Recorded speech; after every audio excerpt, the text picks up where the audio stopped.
So, Claudia, do you want to share a little bit about yourself, what you do, and why you can be a part of this conversation and substantiate? Man, first, Leah, thank you so much for having me. I'm so excited to have this conversation with you. I feel like, you and I always have conversations like this, and it's great when we get opportunities to share those conversations with the world. So thank you Yeah. for having me. So currently, I am the Director of Advancement for Maryland Humanities, which is a nonprofit state affiliate of the National Endowment for the Humanities. And in that role, I lead our advocacy, development, and communications efforts.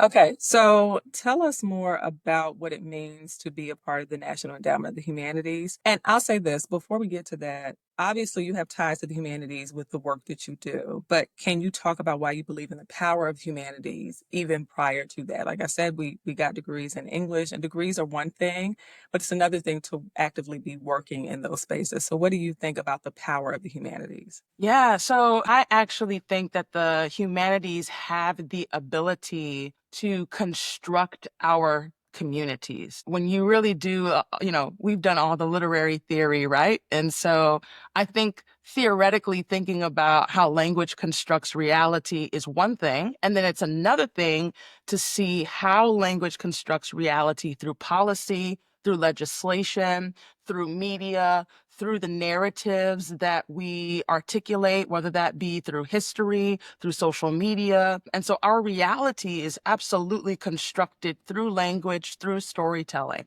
And that is what the core of the humanities is. We do the work of preserving and promoting our country's stories. And typically, there have been communities whose stories have not been allowed to be told. A lot of humanities organizations have been doing the work of ensuring that Indigenous stories are being told, African American stories are being told, Latino and Hispanic stories are being told, as well as Asian American stories are being told.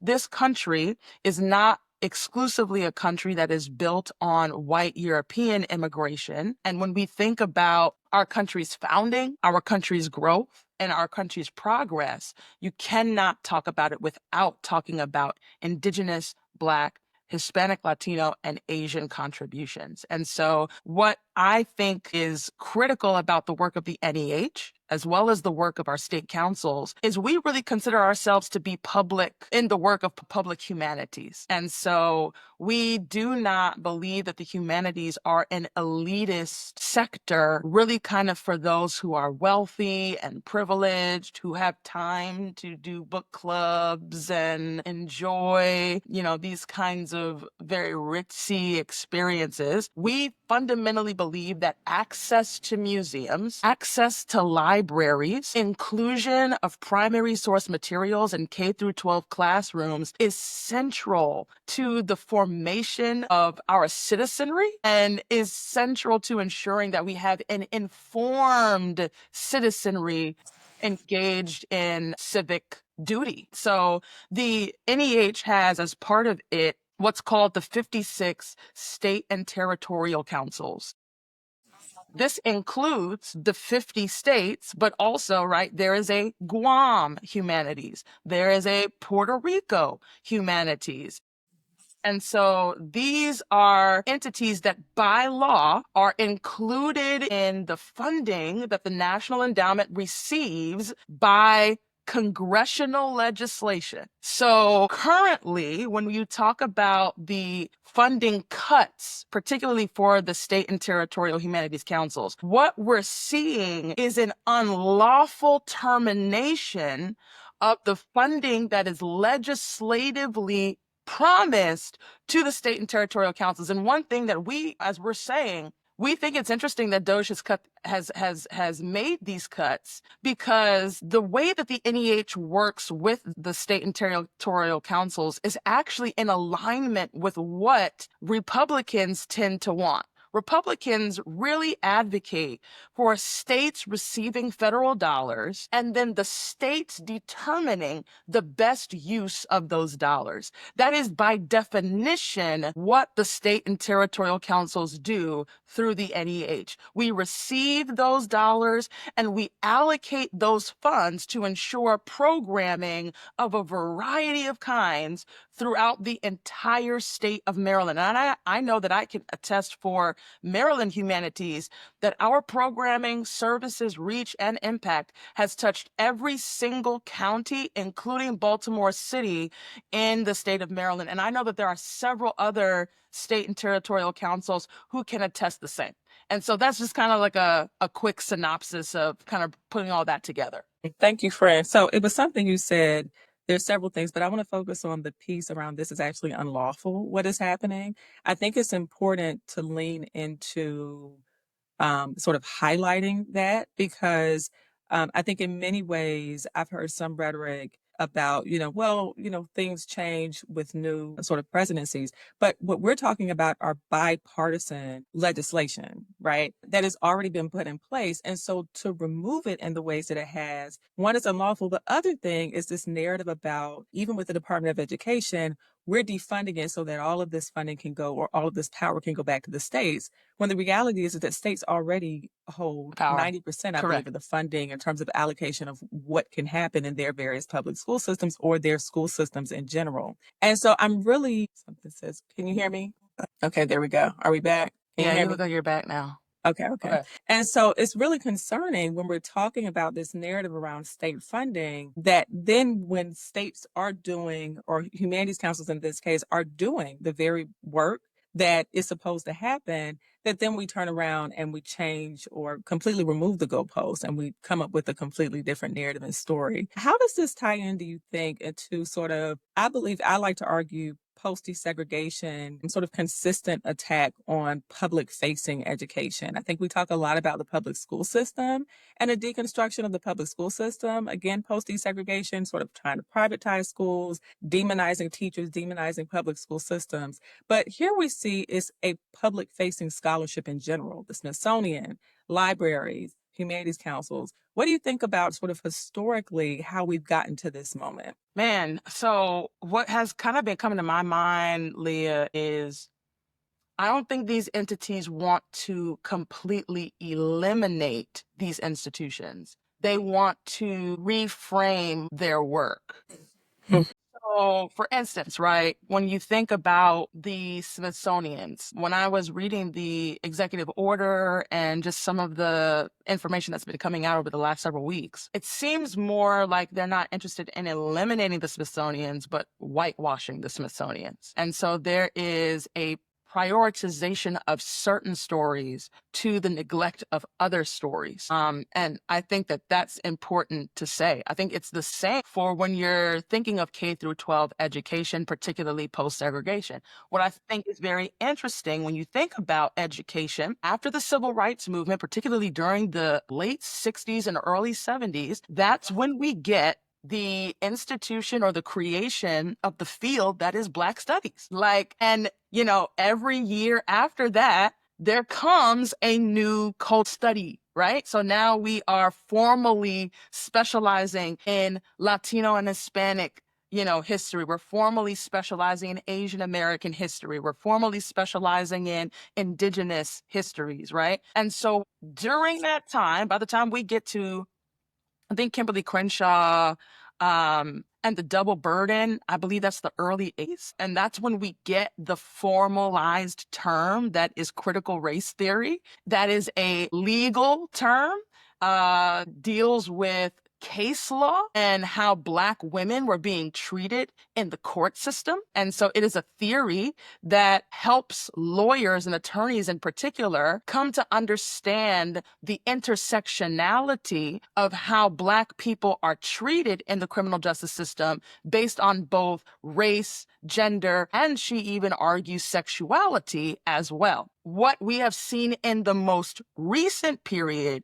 is a belief that teaching complex histories in K through 12 classrooms is now critical race theory. And so in an attempt to eradicate critical race theory, they are now seeking to eliminate just the teaching of full stories, full histories, right? In the K through 12 classroom. I also think what's interesting, Leah, is these Confederate statues, not to go down this road or rabbit hole, right? But the Confederate statues were built in the 1950s.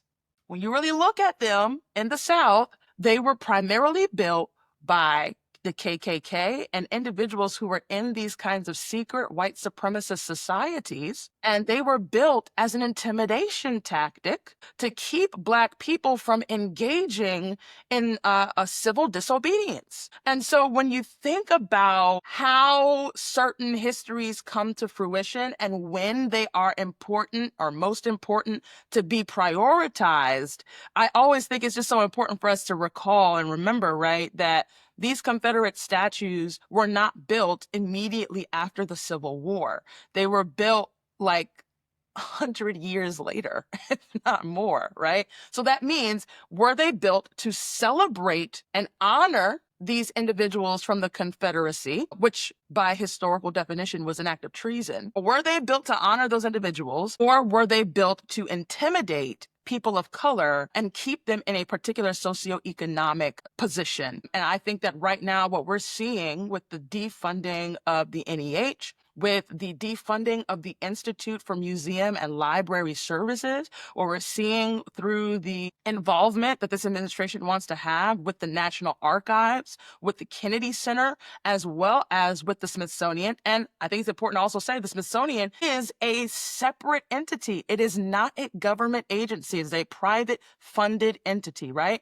When you're seeing that and a desire to really have in K through 12 curriculum through the complete defunding and dismantling of the Department of Education, I think what we're seeing is a misplaced fear and a misunderstanding of critical race theory, and instead a desire to go back to a time where when you and I were in elementary school and our textbooks had no mention or resemblance of anybody that looked like us. And I think that's what they want to get us back to, is teaching social studies, teaching reading, teaching these kinds of classes with no presence of Black and brown people. Yeah, thank you for that. I completely agree with what you were saying there. I want to go to the point that you were making about sort of the use of CRT as this overarching umbrella to critique or to be upset about anything that looks or feels complex in terms of historical understanding. I've been arguing that phrases like CRT, DEI are sort of blankets that you can throw over that particular base. That particular base can consume easily. And so if you just say DEI is a bad thing and we can sort of get rid of all kinds of things. I also though saw a professor talking about how there's a way that this political regime is very specific about making sure it's broad enough that anything can be swept under, but also broad enough that you can also fall victim to being accused of doing CRT or DEI for Yeah, almost anything. right. And so what you do is you create this fear in classroom spaces where as an instructor, depending on where I am, I'm fearful that I may get reported by a student or by a parent who does not like what I'm teaching. And so what do? You naturally have people say, well, before they can get to me and I can stand before the school board and I have to get a lawyer because I got fired and I'm wrongful, I just won't teach it anyway.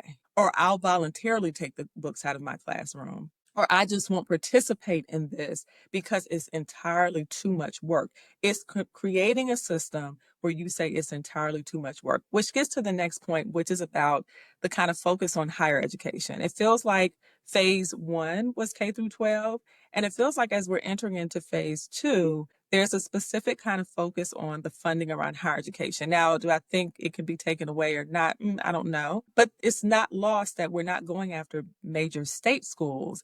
They're very specifically going after Ivy League institutions. And I want to hear your thoughts about why do you believe that that is? I believe it's because if you start at the top, you don't have to tell everybody else to fall in line because they will simply fall in line when they cannot afford to have these kinds of legal battles that schools with large endowments can and obviously are choosing not to. So, what are your thoughts about this second sort of phase?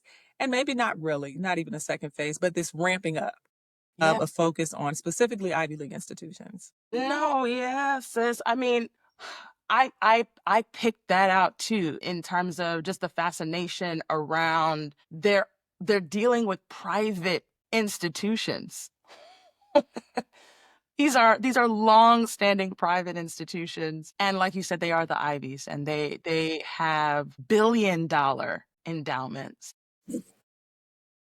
They are also internationally known for promoting a kind of free thought Yeah. that many other institutions do not necessarily do, whether they're public or they're private. And so when you think of like a Columbia University, when you think of a Harvard, they are known for being our beacon of light for the possibilities of a liberal education that really allows an individual to study the full range of every intellectual argument and understand the depths of it at its core. That kind of free thinking is dangerous. That's my personal belief.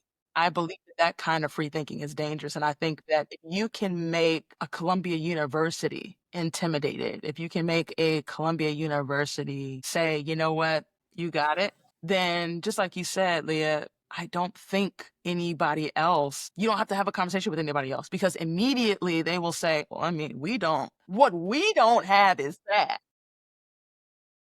Right. Huh? I mean, in addition to the kind of institutional pressure that they're applying, I was also extremely alarmed and really disappointed to hear the faculty that are now being, as we, kind of have to say for social media purposes, disappeared. Just the idea that you can prevent someone, a scholar, from doing their academic job because you do not like what they have published or spoken and said, that is extremely alarming. And people who are not scholars should be afraid of that, because that is getting into authoritarian government at that point. And so when you're looking up the citizenship status of scholars and faculty members to see whether or not whether or not they get to stay in the country or if you get to disappear them, is really, really scary. So we're in some real dark days if this overreach moves beyond curriculum, beyond institutional pressure, and into an individual faculty member's classroom. That's Yes to everything you just said. I actually had told someone, I have a student who I love, and I think she would make a great professor one day, but she had mentioned maybe thinking about law school. And I said, well, right now with everything that's going on, I don't think that I couldn't before, even before this, but I can't in good conscience tell a student who's a junior or a junior, right, in college, yes, go to a graduate program, not because I don't think it's wonderful and great to do if that's what you would like to do, but because I don't know if I'm not setting you up specifically, if you're going into Black studies, or if you're in a more traditional field, but you do something around Black history, let's say you're political science or whatever the case literature, whatever it may be, that I'm not setting you up for one, the possibility of your funding being cut mid-program, yeah. or with a job market that is already tight, setting you up to enter into a school system or a higher education system where they're timid about hiring those kinds of positions or folks doing those kinds of work. And really, my thought process has been, well, there is a time to sort of see the writing on the wall and begin to fortify yourself in ways that say, for me personally, I do teach African American studies. Let me just make sure that I know how to maneuver. And I don't think that we're talking about that enough, because I think there have been it's always been established that faculty are protected in very particular ways. And what do we do when that is not a norm? And I think that many of us need to start looking towards international histories to see what that actually looks like. This is good. This is And good. and then take what's happening seriously if we're in these spaces. Okay, so I'm glad that Wait, we can I had that. respond to that? Because Yeah, that's yeah, go really ahead. good, Leah. That's what came to my mind. was these are the professions we need in this moment. And yet these are the professions that they're eliminating. And I think you and I talked about this when we were at Georgetown. I had a mentor in undergrad that said to me, do not get a master's in African American studies. Get all of your degrees in the classics. Mm. At the time, couldn't conceive that, couldn't understand it because as a what? 21 year old, and you're in your head like, man, I just want to get out of what I felt like was the racist English department and, get into, the incubator of pro-blackness that was a Black studies department, right? Now we are what? We are 10 years removed from a master's degrees. We are, getting up there. Not to Mhm. age us, but Not to age us. not to age us, but I literally hold that position now that if I was talking to your student, I would be like, no, if you want to do the humanities because they're not going to eliminate the humanities. Humanities are actually important to them. You just have to get the classic degree. You got to get the degree in English. You have to get the degree in history. You have to get the degree in political science. And then in that, you are a 20th century Americanist. And so I do research on William Faulkner. And, or if I'm a Victorianist, I do research on this, right? And in that, I also do James Baldwin if I'm 20th century. And I also do Toni Morrison. And I also can do this specialization that is African American literature, but at the overarching thing is that I'm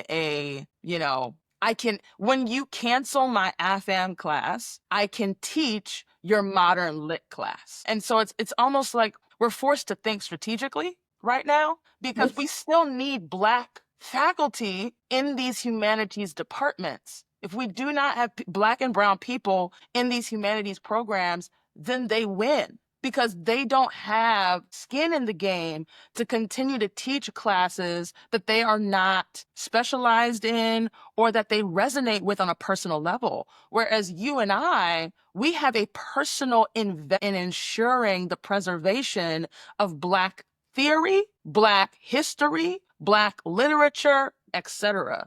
And so, yeah, you and I could do a bang up job on Walt Whitman, and we'll do Walt Whitman on Tuesday, and we'll come back in here, we'll do Phyllis Wheatley on Wednesday. And I think that that's why you have to have Black faculty in these classrooms. And not to say that we don't need lawyers, we definitely need lawyers, but I think that like our community really, I don't think we understand the power of being like an archivist, like being a museum curator, being like the actual practitioners that preserve and promote our histories. I think we undersell that work in critical ways. And I think we also undersell the power of a Black scholar. And we need Black scholars. We do. And I think to your point, and thank you for bringing up museum curators, archivists, because I think another part of this, and that's what's come out for me in this whole moment, has been also being strategic about how to do this work outside of the classroom Mm.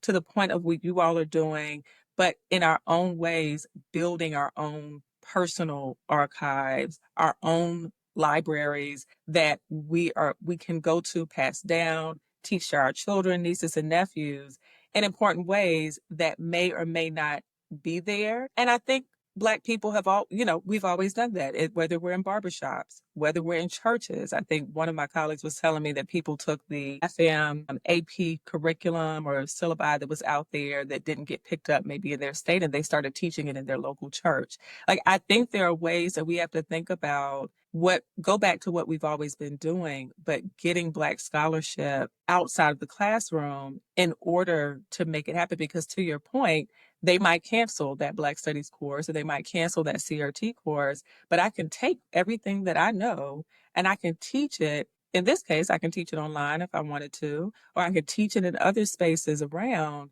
and on other platforms that allow us to still share the work. So I think this moment is really calling for innovation in ways that we've always done, but that we're going to have to return to, that may not be as comfortable as being in a classroom. To your point, when I was teaching high school, Black Studies was my area of expertise, but I taught that class and then I taught American Studies. And so I knew how to maneuver in American Studies in ways that would lead me to say when I got in my Black Studies courses, hey, this isn't the Black version of your American Studies course. We're actually doing a completely different epistological work and pedagogical work. And I was saying, no, but I can take that same thing because it is different and take it out of the classroom to your point if those things don't happen. So thank you, friend, for that. I appreciate that. Did you have anything else you wanted to say on that point? No, yeah. And I think to that, Leah, this is why for even for Maryland Humanities, right? Like we're taking the approach of, okay, we just, you know, got a $1.2 million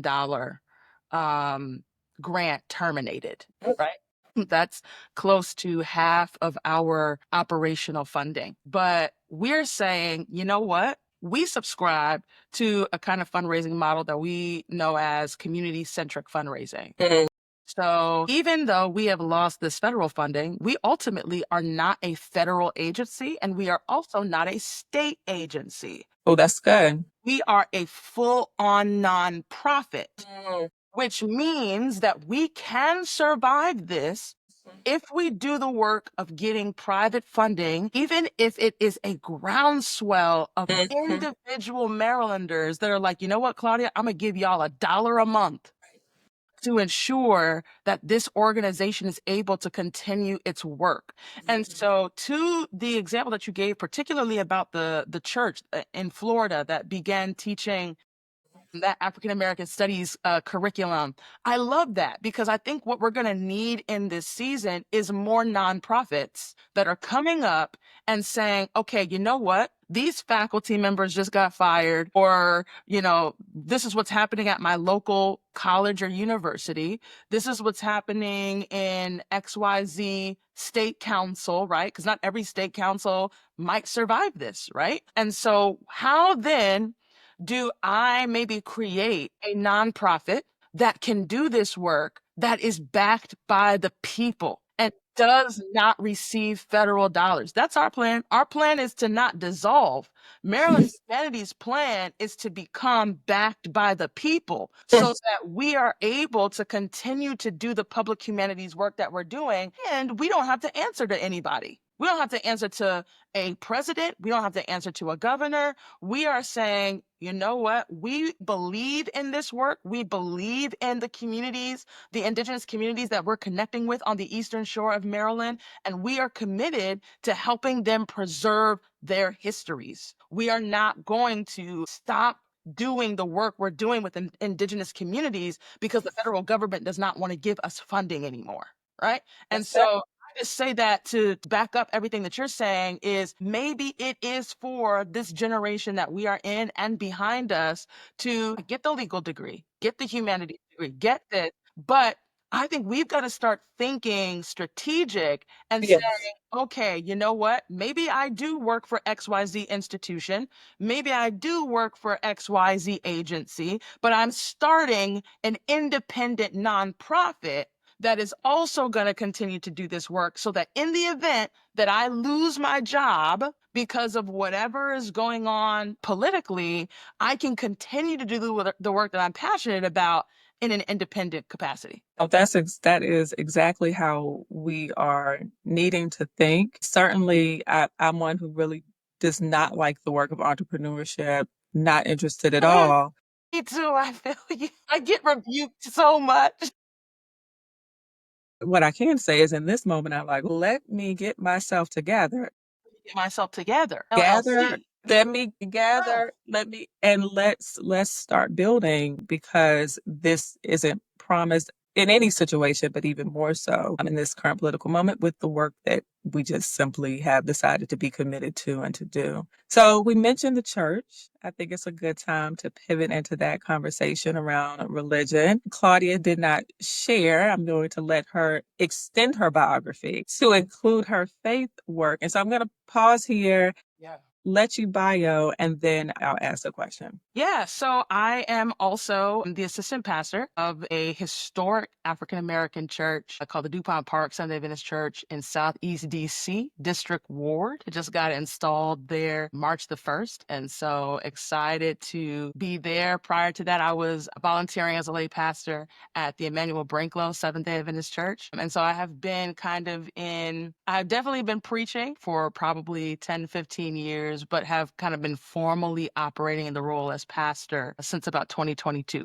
And so grateful for that opportunity. And then also was recently appointed, Leah actually doesn't know this yet, literally like last week, got appointed to be the executive director of Adventist Peace Fellowship, which is a nonprofit organization within the Seventh-day Adventist Church that is responsible for theology and scholarship around justice and peace. And so Clap it really, up. Clap it up for friend. Clap it up for friend. Clap it up for friend. This so is why friend yeah. needed to be here. Yeah, so like my heart, and Leah knows this, my heart is for the intersectionality of faith and justice. I won't say faith and politics, I'd say faith and justice. And I think that there's a lot that we're seeing right now, interestingly enough, regarding that intersectionality, particularly within evangelicalism. So I can't wait to jump into this conversation. Claudia's, we're seeing that a lot right now, particularly with that. I can't wait to get her thoughts, but I'll be formal. I'll be formal. So You're good. I'll start here. I did a interview with Senator Raphael Warnock, who I Yes, believe is the epic. lead pastor at Mhm. Martin Luther King's Ebenezer. Am I correct in that? Absolutely. And one of the things he mentioned when I asked, well, what advice would you give to someone, a student looking to get into politics? And he said, well, I wasn't looking to get into politics. I was looking to serve people. And so you might find yourself in ministry Ooh, that's good. and that transitioning you into political sphere. I'm just going to throw that out there, just throwing that out there, friend. But as a woman of faith, I have been interested in the ways that faith, of course, shows up in these conversations. Historically, our major resistance movements have been tied to faith. Yeah. What can you say about this moment and the way that faith can be used as a mode of resistance, but has also been used by the right as a mode that feels regressive and repressive? So, what are your thoughts? So I feel like, all right, just give me the lob, friend. I feel like we see exemplified a passion for holistic care of humanity in every religion. So even if I just deal with the Abrahamic religions or what we would consider to be Christianity, Judaism, and Islam, in all three of those religious traditions, there is a teaching about repair of community, care for your neighbor, and a dismantling of structures or principalities that seek to marginalize people, and particularly innocent people like children, widows, orphans, the unhoused, etc. And so because of that, I like to first say that religion, when done well, cares for people and actually builds up communities. I think that's so important to say. I think that what we are seeing exemplified is religion not done well. And we have been seeing religion not done well for centuries, right? So it is the Catholic Church, the King of Portugal, that actually institute a papal bull in the late 1400s that them to go out and own any people group and land that they find on their conquest. Portugal begins our work of colonization. The British Empire perfects it, but there were many more European countries involved in global colonization than just England or Great Britain. And so for me, we see the Catholic Church at the root of the transatlantic slave trade. We see this perpetuated further in the US with the Baptist Christian denomination, with the Anglican Church. So there have been several Christian denominations who have inflicted violence against Indigenous and Black Black people. But even prior to the transatlantic slave trade, you have the Crusades, right? Like there have been centuries, millennia demonstrating violence against people that is legitimized by sacred text, whether that sacred text is the Torah, whether that sacred text is the Bible, or if it is the Quran. I'd like to start there and say, I acknowledge all of the evil that organized religion has done to people. In spite of that, there have been people who have done religion well. So there's a phrase that I love from the Jewish community called tikkun ulam, which is a Jewish teaching that means to repair the world. So they fundamentally believe in their religion that if you are a Jew, practicing devout Jew, then in your everyday life, not as a lawyer, not fundamentally in some profession, but simply as a believer, that you are participating in the repair of the world. As a Christian pastor, for me, I like to use language like, I believe that God has called me to reconciliation with Him, reconciliation with humanity, and reconciliation with the earth. And so, how can I be a steward that helps people to reconcile with God, helps them reconcile with people of other races, reconcile with people of other genders, reconcile with people of other faith traditions, as well as help them reconcile to the earth the nature that we once upon a time lived within and should be stewarding and caring for, particularly given the reality of climate change. And so I think that an individual like Senator Warnock is a great example of someone who has been following in the tradition of not just Martin Luther King Jr.,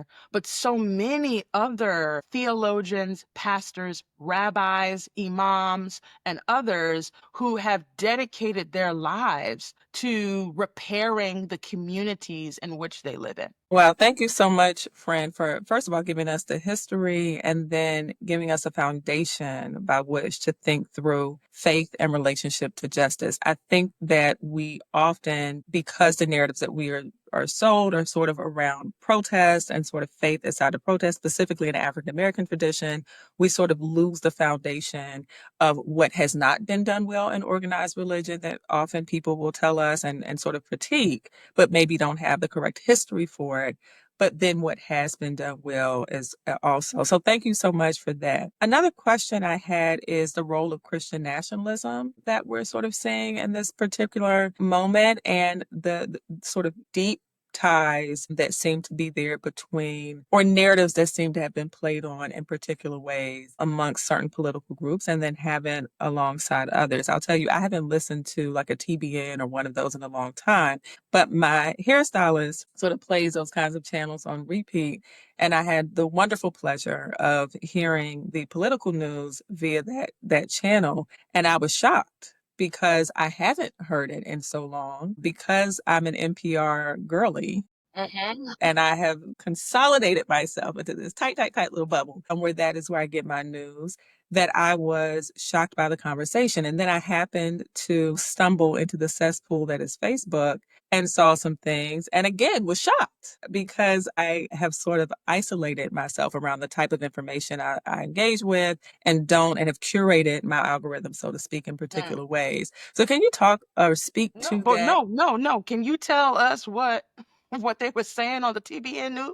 Well, after a while, I started to block it out. But what I realized was the political posturing, the right wing has gotten has been extremely good at participating in political theater in ways that I don't think the left has done as well. And so you throw out sort of the same narratives that get people worked up and upset, back to the point about DEI, overreaching, CRT, overarching kind of concepts. And then we just don't talk about anything else. So it's much easier to throw out, oh, look at this trans person, than it is to actually have a conversation about, well, if we are saying that we are Christian and we're talking about, to your point, reconciliation, we're just throwing buzzwords out there to get a response and to get people sort of riled up. And even with, like I said, what I was seeing on Facebook, which was tied to people who are very much invested in sort of these TBN spaces, I was seeing people that I'm saying, you're selling me more on this political moment than you are on Jesus Christ himself. I thought you have told me more. You have been a witness more than on the Christ that you have told me, that we have shared, that we serve. And so those are my thoughts, friend. What are yours? Man, I really appreciate that. I agree with you. And I think it's interesting that we're having this conversation because today is Passover, or the first day of Passover as we're recording. I think that one of the developments of Christian nationalism that I find most fascinating and terrifying is the preaching of the sin of empathy. I'm not sure if you've heard of this, but right now they are. What's an actual preaching on the sin of it? I thought you were. Oh yes, no, I didn't coin it, friend. Like books on this. Wow. It's like on my list. I haven't read any yet. I just keep seeing all these videos, so I'm, gonna purchase some to read. But they are actively teaching that empathy is a sin. Wow. And this is why our friend Elon Musk has said, publicly that empathy is a weakness. And so this has been the foundation, the ideological and potentially now theological foundation that they used to dismantle US aid. Whoa. So they completely gutted US aid on the logic that us caring for all of these impoverished countries, participating in all of this kind of pro bono healthcare that we're doing worldwide, and access to water programs and initiatives, and et cetera, all the amazing work that USAID does, right? They find that to be a weakness for our government. And within, I just feel like we see this historically every time, right? Anytime you want to institute something politically or federally, there is the creation of a pseudoscience and there is the creation of a pseudo theology. And so we saw this with the invention of race, where I think the guy's name was Thomas Carlyle, I can't remember, but he was creating a science around the measuring of skulls and determining that Germanic skulls and African skulls and Asian skulls were fundamentally, biologically inferior, and therefore their brain capacity was inferior, and they therefore did not have the ability for civility, for intellectualism, for art and creation. And I want to be clear, I said Germanic. Like there have been white people, Germans, Irish, Italians, and Jews in particular, that for a period of time were absolutely not considered human. It is only until we get to chattel slavery in the US and a need to justify a difference between the indentured Irish servants and the Black African slaves, and both were beginning to convert to Christianity, and the race that was actually permitting them to exist in slavery was that of Christianity, Protestant Christianity. Therefore, as the Irish were becoming Christian, they had to release them from slavery.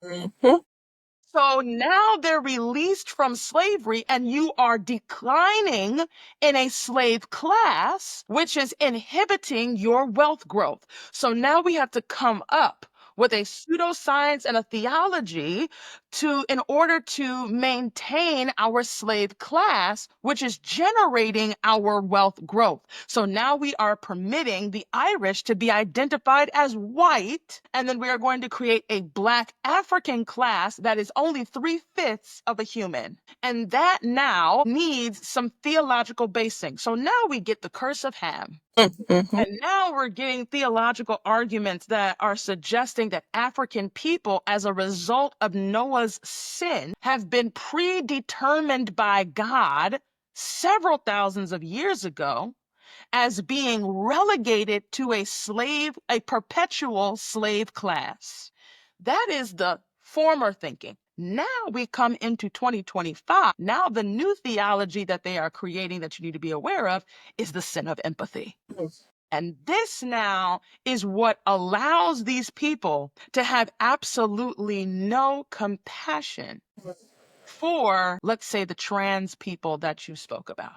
And now there is a fear mongering about how we should treat these people when like 0.6% of, and this is according to the Williams Institute, 0.6% of the population age 13 and under identifies as trans, and only 0.5% of adults, of the adult US population, identifies as trans. Mhm. Why in the world Mhm. are we seeking to really dehumanize and enact so much violence on less than 1% of the US population?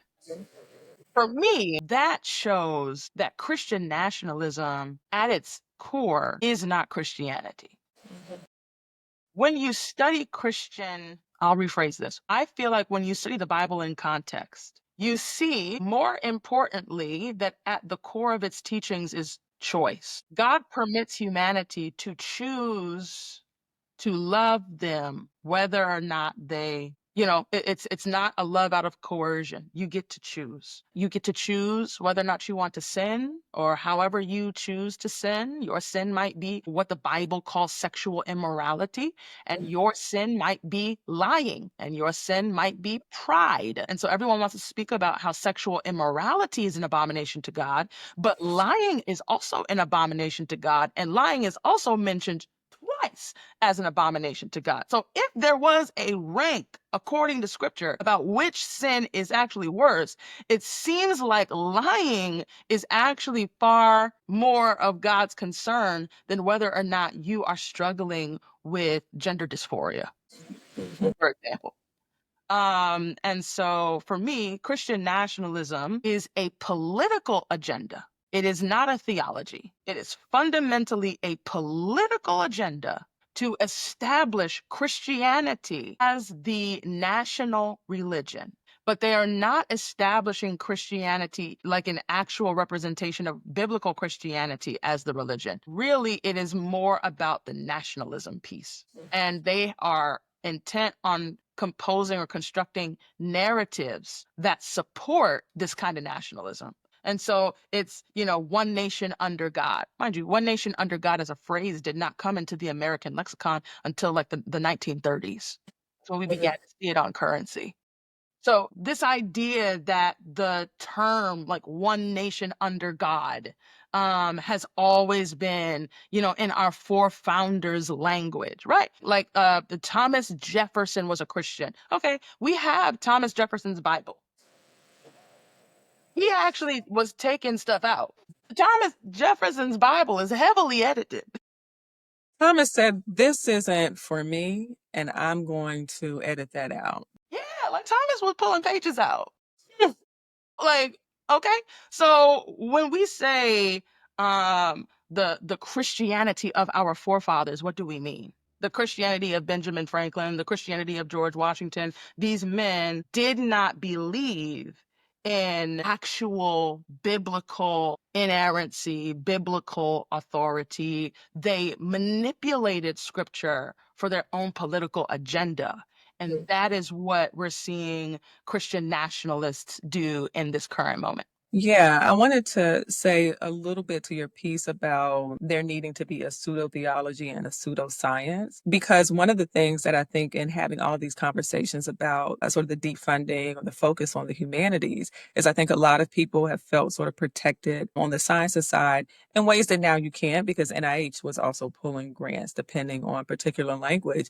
But I wasn't surprised by the choice for, I believe Kennedy is his name, in this particular conversation around health, because I think you have to create a new science, in fact, to support whatever. There has to be a complete overhaul. And so I think what we're going to see next, to your point, is in partnering with this pseudo theology, is going to be a science that can justify whatever may be coming down the pipeline towards us. But I want to go to sort of the ways that faith leaders, particularly in the African American community, and I'm thinking about Jamal Bryant, right, Yeah. as one example, have shown up in this moment. I know boycotting has been a major part of the conversation. And I see the value. I'm participating in the ways that we can.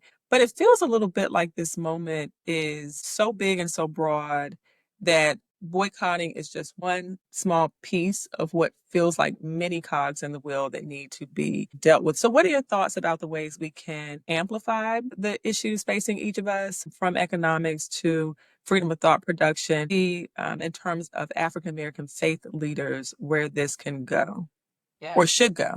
Yeah. First response to your comment on health, totally agree with that. I'm just dropping this in here. Hitler was vegan, and Hitler had a health agenda that was attached to the Holocaust. Mhm. And so this is very it's the exact same playbook. Mhm. And this is why I feel like history is so important. History and literature is so important because it's like Mhm. when you read, you can see the playbook in action. Yeah. To your question about faith leaders, particularly Black faith leaders in this moment, I too am signed up for the Target fast. Listen, I've been doing well. I'm proud of me. I just want to say that because that their plant is from Target. Okay, that pillow is from Target. Okay, there's a Yeah. lot of stuff in this house from Target. I love Target. Okay, and so I have not been in that place since 2024. Like, I mean, it just so happened that in January and February, I had no need for anything. And then the men of God made the call. And so I've been fasting ever since. But so I agree with you, right? I also think that fasts or boycotts are not short-term approaches. The Montgomery bus boycott worked because it lasted, I think it was like 385 days, Mhm. where Black people refused to take public transportation every single day in Montgomery for over a year. And it completely crippled the city's transportation system. That is what we are doing to Target. And we have only been going for 2 months. Yeah. And some people didn't even begin until March. So Jamal Bryant's Target fast began, I believe it was March 5th. March 3rd or March 5th. The Target boycott that started in February was called by the city of Minneapolis, Okay, I did not because know the that. city of Minneapolis was like, one, Target headquarters is in Minneapolis. And two, there were promises that you made to the Black community that were specifically tied to the death of George Floyd in Minneapolis. So there's some connections here that I think some people have been missing. They feel like Dr. Jamal Bryant pulled Target out of thin air, right? Target made these promises specifically after the death of George Floyd during 2020, which took place in the city in which their headquarters is based. And so his fast is in essence saying, at what point do Black people demand corporations to keep their word to us? Yeah. Or are we going to allow them to continue to play in our face with the performativity Mhm. of Black greeting cards, Black art, Black graphics on furniture, Black music in the shopping aisles? How long do we allow them to play in our face with the performativity of allyship Good. without the cost and sacrifice of remaining faithful to us? That's what the Target fast is about. And this is why it requires us to not grow weary in well doing. Because, like I said, it's only been 2 months. It's been 60 days, and everybody is losing their minds, right? For different reasons. There are people who are like, man, I really want to get back into Target. And then there are other people that are like, well, man, like, is this really going to work? And then you got the other people that are like, well, hey, look at the Target stock. Think the last time I checked, the Target stock is down to like 95. I mean, Target is now making T-shirts like "We love Black women" I or saw that. like they're desperately trying to get our dollar back without fundamentally acknowledging what's going on. I mean, I think there was a period of time where the Target corporate leadership was even trying to pretend that things were down because of the winter and that it had nothing to do with the fast. And then now they're like, okay, it's the fast, y'all. It's the fast. Please stop the fast. And it's like, no, y'all don't grow weary after 60 days. Yeah. So I'll say this. I also have been proud of myself, mainly because a good Target drive up pickup order is has saved me many a time. Yeah. But I've just switched over to Costco and the grocery store and wherever else I get Mhm. my items from. But I think that's a really good point that we all often miss is how long the Montgomery bus boycott happened and that was the impact. And I think that's I was surprised to see. I said, okay, I'm going to participate, but Mhm. is this really going to impact anything? Is it really going to help anything? And so, what specifically made me say, yeah, this really is impacting is when I saw the shirts, love Black women, protect Black women, or whatever it was, whatever it said. And it was to your point that it's been great to see reflections of Black Santa or Black angels in spaces, to see the really, kind of robust, various items around Black History Month and even beyond that. But that is performing a particular thing that is still just tied to getting money. We just were a market that they Yeah. saw they could tap into. Yeah. And okay, sure, we are a market. And so we can take those dollars and go elsewhere. And certainly it's helped me to save money, I think. I mean, I can only get to Costco for my sanity once a month, because otherwise, you got to fight through the old people, you got to fight through the children, you got to run over a few people to get out of the line. So I've saved so much Yeah. money by not being in Target. But I do think, to your point, it's only been 60 days Mhm. and we have to keep moving forward in it. Thank you for that. Yeah, right? Like, I also wanna acknowledge that Target really was elevating Black small businesses. Yeah. So, I don't want to minimize. I think Target is a wonderful example Yeah. of DEI operationalized. Mhm. It was beyond media representation. It was beyond social media posts. Mhm. It was beyond having Black models putting on the clothes and being in the commercials and things Yeah. like that. At the core of their project, they were really prioritizing Black businesses and Black Mhm. products. And not even just Black products in the sense of like, Right. um, yeah, like products that have, Black Santa, Black blankets, Black, things like that. But like there are Black businesses who make cleaning products Yeah. that are in the Target aisles, like Black businesses that make, hair products that are in the those aisles, right? And so like they were a beautiful representation of DEI operationalized. And I think what hurt was they in essence said, well, hey, we're willing to do this. It felt, right? Like, hey, we're willing to do this so long as it is socially acceptable, so long as there is a national culture that supports us doing this. But the moment that the conversation, the essence shifts away from DEI, the moment that now DEI is supposed to be illegal and problematic, now we're not going to do that work. Yeah. And in 2025, this is what I think, and I think this goes back to, kind of the heart of your question as well. I think that our generation is a generation that has reaped the benefits of the civil rights movement, but has not ever really borne the responsibility of Mhm. protecting it. And so by the time you and I were born, Yeah. our classes were integrated. Yeah. We there's an existence that we fundamentally do not know. And so we are very comfortable, extremely comfortable, and we are willing to do justice work. Mhm. But we want to do justice work and we want it to be celebrated. We want it to be trending. We want to do justice work and be paid for the justice work. Mhm. We want to do justice work and it be our career. And I have a podcast and a channel about my justice work. That's, why people want to do a justice work that allows them to forgive themselves for Yeah. whatever racial guilt they carry that Black people never gave them. Um, Mhm. there's a kind of performativity that all of us have been doing because of the time period in which we grew up. And what happened at the beginning of 2025 was we now needed to attach a cost to justice work. Mhm.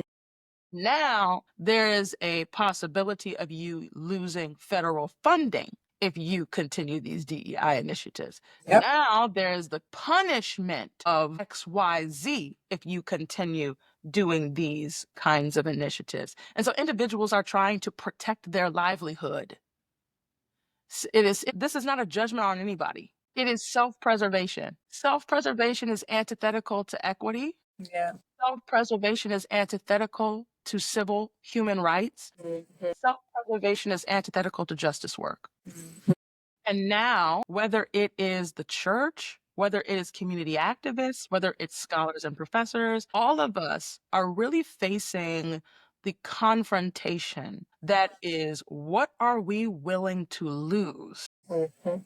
to stand up for what is right? Whether it's standing up for the humanities or the Smithsonian or the Kennedy Center or the whatever, whether it's standing up for the disappearing of our friends, colleagues, and neighbors, whether it is continuing to do work for those who are impoverished, whatever it is, whether it's boycotting corporations, or whatever it is, what are we willing to lose? And I think that to the other point that you were making, I do feel like, and I was actually talking to Dr. Kimberly Moffitt. She's on our board. And we were really just commiserating on the fact that it feels like the Twilight Zone. And I was sharing with her that I'm actually disappointed with Democrats. And so for me, I think that there's a major work for the Black church in particular to be doing. And shout out to pastors like Reverend Dr. Otis Moss III, who just recently made an announcement saying that his church is annually going to be funding the National Museum for African American History and Culture from their church budget. That's practical, right? How do we get through this? The church is going to make an annual substantive donation to the Black Smithsonian, right? Reverend Dr. Jamal Bryant, Target Fast, right? I think that there's absolutely really creative, critical ways that the Black church or Black pastors need to stand up and get engaged. But I do think that, to your point, I think this is such a large issue, a large situation, that like there's so many angles and so much stuff that needs to be done. We need the lawyers doing stuff, like we need the scholars doing stuff, like everybody has a task right now. And it seems like as a whole, folk are in a state of paralyzed shock, and action has yet to come up from us. And, when I saw the State of the Union address, I felt like personally it would have been a significantly more powerful statement for that entire left side to be gone than for y'all to sit there with your, I don't have nothing, with your in resistance. And when Representative Green was censored and removed, that was your time to get up. Okay, bet. They're going to disrespect the OG. Listen, all of us, let us all remove ourselves so that we can show the American people that we do not support what is happening, right? I also think it's interesting that there's a lot that's being said on social media from different representatives, but I have yet to hear about a bill. I have yet to hear any legislation. Are you throwing shots at the performance, friend? Throwing lots of shots at the performance. Like the performativity of rage is actually becoming very annoying for me, because you sit in a position of power. You are actual policymakers. Supreme Court Justice Ketanji Brown Jackson. What you got to say? Where is the opinion? Where is the resolution? Where is the legislation? Where we have Black people in these different entities and positions, and beyond just Black people, we have sensible people, white, Black, Hispanic, Asian, whomever, who understand that what we are looking at are the beginning stages of fascism. These are the beginning stages of an authoritarian takeover. And the most that we have in this moment is boycotting Target and paddles. So yeah, I agree with you, right? Like I think that my thing is, I don't place the blame at the feet of a Dr. Jamal Bryant. I think he's actually doing his part, and he's doing it correctly, and he's doing it well. And if we can continue on this trajectory, even as he has stated, there are probably other corporations that we're going to tackle Yeah. in the future, right? We're only 60 days in. So he, I think, is good. I'm like, let's continue addressing the economic side of this argument. That's where he's leading us in. And I think he's been a proponent of Black financial literacy, Black economic empowerment in particular. And so leading us through a boycott of corporations that are exploiting the Black dollar is a very powerful move. So shout out to him. Let's keep that going. The Democratic Party. Friend. So many things. I'm going to start with I recently saw a clip where Keonka Yamada Taylor was talking about, to your point about our generation. She was saying, listen, there's a generation that's used to activism that is grant funded. That's fantastic. And that what happens when these grants are removed, to what we've been talking about. But it also made me think about, it's much easier to read about Angela Davis and to read her autobiography and to think about the sort of what happened and radical movements and all these things. But that wasn't that long ago. And what does that look like, to your point about us being comfortable and reaping the benefits of folks like her who have been doing that work? The other question I had, so I want to get to the Democrats and sort of and I think we'll end on this note. And to your point about performance and sort of what has happened. So I saw Brittany Cooper say something about the difference between performativity and political theater, right? And that she was talking about the fact that some of what has happened, and I mentioned this, so touched on a little bit earlier, is that the Democrats have not participated in political theater. Cory Booker's stand, for example, was a perfect example of well done political theater. Totally. Even though it may not have done a thing, but a It filibuster did in another it thing. did Yeah, another thing. totally. Even historically understand who held the record for that before, their reason for holding that Absolutely. record. And so there's a way that political theater is extremely important. But I don't know that the Democrats seem to know what to do, whether political theater or performance. Like even the performance feels a little dated in this moment, in the sense See? that it's not getting That's good wisdom. it may not even, to your point about it being starting to be annoying, it may not even be doing the work. It isn't doing the work that we need to be doing in this moment, because there is so much to be done. And because I think this is an opportunity for all of us to take the thing that we're best at and get to it and get to doing something. And so I'm interested in, like you said, with the Democrats who are holding positions of power, what do we think is happening? Are they waiting to see what will happen before they make any major moves?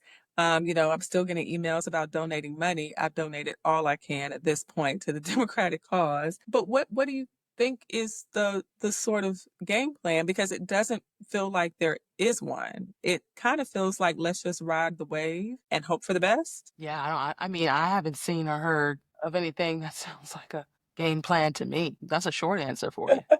I don't even have a long answer on that question, Leah. Like, what are they doing? This is what I'm saying. I think, to your point, I think that's a great distinction that Brittany Cooper made. I never thought about it like that. So I appreciate that language. Yeah, I hope that we will begin to see more political theater. Yeah. Because I did feel like Cory Booker's stance was like inspiring. Yeah. I like watching it, like I felt like I was tearing up watching. I was like, yo, like this brother, he's doing it. Like for real, you know? And so I do hope that we have more instances like that. Not necessarily more filibusters, Yeah. but like more, right? It's like every Democrat spend the next 25 hours standing there, right? But, I think what Senator Booker did was he thought outside the box. Yeah. Yes. Yes. And he thought outside the box. What is within my realm of control or influence that I can do? Yeah. And I think I've even seen recently, I haven't watched it yet, but I've seen some Bernie Sanders has been doing some town halls. Yep. So, a lot of times we don't really see these politicians come outside until it's time for the election. You know, that's when they're doing a lot of town halls. That's when they're doing a lot of conversations, listening sessions, things like that.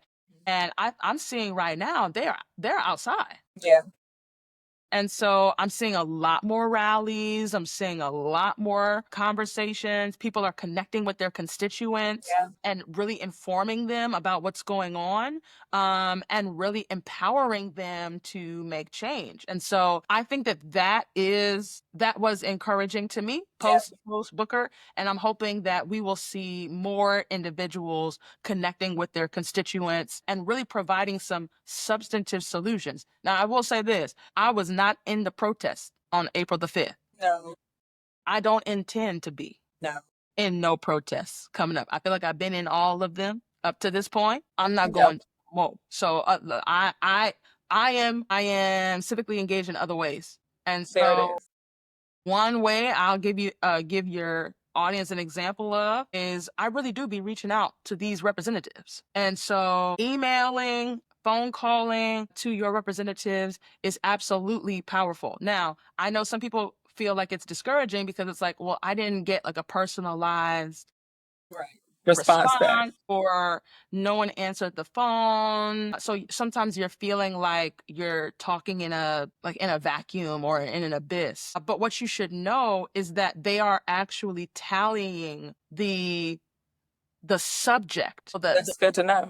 issue. So like if everybody is like right now, I know, right, for NEH stuff, I know that the administration is shocked at the amount of backlash that they're receiving about cutting state council funding. And they did not anticipate that. Like they're literally saying things like, who everybody care about this little itty bitty itty bitty money, these little itty bitty organizations? Like that's not a direct quote. Saints, do not get, like I talked to the administration, I have somebody in the room. That's not, Right. I don't have anybody, right? But what we know from that, right, is that we specifically have been asking our constituents across the state to reach out to our representatives. And then I also am in conversations directly with like Representative Jamie Raskin's office, Senator Chris Van Hollen's office. And so these individuals are like, hey, Claudia, keep them sending the stuff because we're able to see like, That's good. this is a groundswell of care and concern about this. We will address it. And if we're honest, a lot of times there's a lot of concern and a lot of conversation around business and economy and technology and many of these other things. There's always a groundswell for that. There is not a groundswell when it comes to education, Yeah. the humanities, separation of church and state, right? These are things that people tend to not call their representatives about. So I say really start getting and building relationships with the people that you voted for. That is not just at the federal level, that is also locally. Do you know who your district representative is? Yeah. Who sits on your county or city council? Who is your county executive? Who is your mayor? Are you familiar with these individuals? Because these individuals have access to rooms and conversations that does in fact get up to the federal government, and they can speak on your behalf in Yeah. ways that you might not be able to access some other rooms. So I say don't look for the next protest. I say look for your next community board or commission. Look for your next community town hall. That's Look for good. your next press conference. Look for opportunities to really remain informed and engaged at the local level, the local and state level, and that can and will transfer to the federal. Well, thank you, friend, so much. That was very good. That was great advice, and I think gives us some level of starting point alongside whatever else you may be doing. But for some of us, if we haven't been doing anything, a starting point for where we can get involved in ways that we need to, whether it impacts you directly or not, find what impacts you because something is impacting you Totally. and figure out your way around that. Okay, so thank you all so much. I think we had a wonderful conversation. Thank you, Claudia, for being a part of this conversation. You know you have to come back. I know you have more you need to say. Listen, thank you guys so much for having me. I'm so grateful. No, no problem at all. All right, well, thank you all, and we will talk with you guys in another video. Bye.